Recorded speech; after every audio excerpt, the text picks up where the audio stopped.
এই জগৎটা হচ্ছে কর্মজগৎ।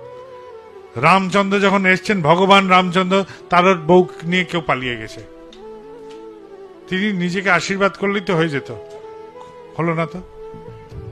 সেতু বন্ধন করতে হলো, অত কষ্ট করে পরিশ্রম করে সেতু বন্ধন করতে হলো, গিয়ে রাবণের সাথে যুদ্ধ করতে হলো। তিনি যদি ভগবানই হবেন তো তিনি নিজেকে আশীর্বাদ করলেন না কেন? বউ ফিরে আসো, রাবণ মরে যাও, সেতু বন্ধন হয়ে যাক, সবই তো নিজেকে আশীর্বাদ করতে পারতেন। তাহলে ভগবানেরও এখানে আশীর্বাদ কাজ হয় না, কারণ এটা কর্মজগৎ।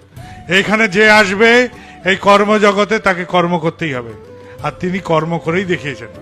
তিনি আমার হাতে পাখা ধরিয়ে দিয়ে বলবেন হাত নাড়া, আর আমি যদি পাখাটা ধরে থাকি তবে কি হাওয়া খাবো? এটাই হচ্ছে কথা।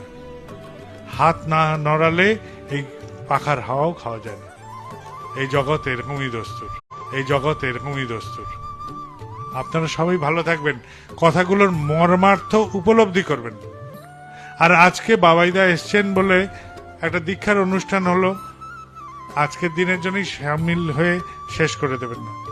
পথে ঘাটে সবসময় নিজেদের এই চর্চাগুলো চালান। আমি এইভাবে চলি, এইভাবে ভাবি। আমাকে যদি কেউ বলতো এখানে এক ভগবান আছেন যিনি তোমার মাথায় হাত ছুঁয়ে দিলে সব হয়ে যায়, আমি যেতাম না তার কাছে, একদম যেতাম না। এরকম ভগবানের পাল্লায় আমি পড়তামই না। আমি পড়তাম সেই ভগবানের পাল্লায় যিনি বলতেন যে তোকে আমি কর্ম শিখিয়ে দিচ্ছি কিভাবে চলতে হবে, আমি সেই ভগবানের কাছে যেতাম।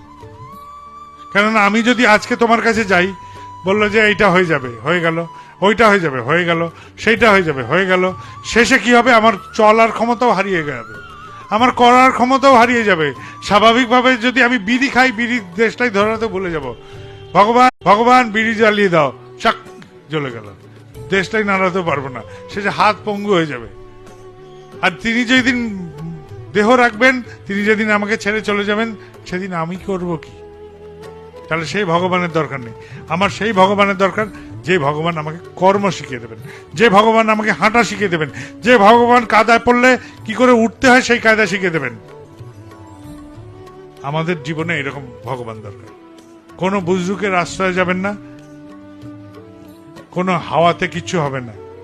একদম সত্য কথা বলছি, করাই পাওয়ার জননী, একদম সত্য কথা।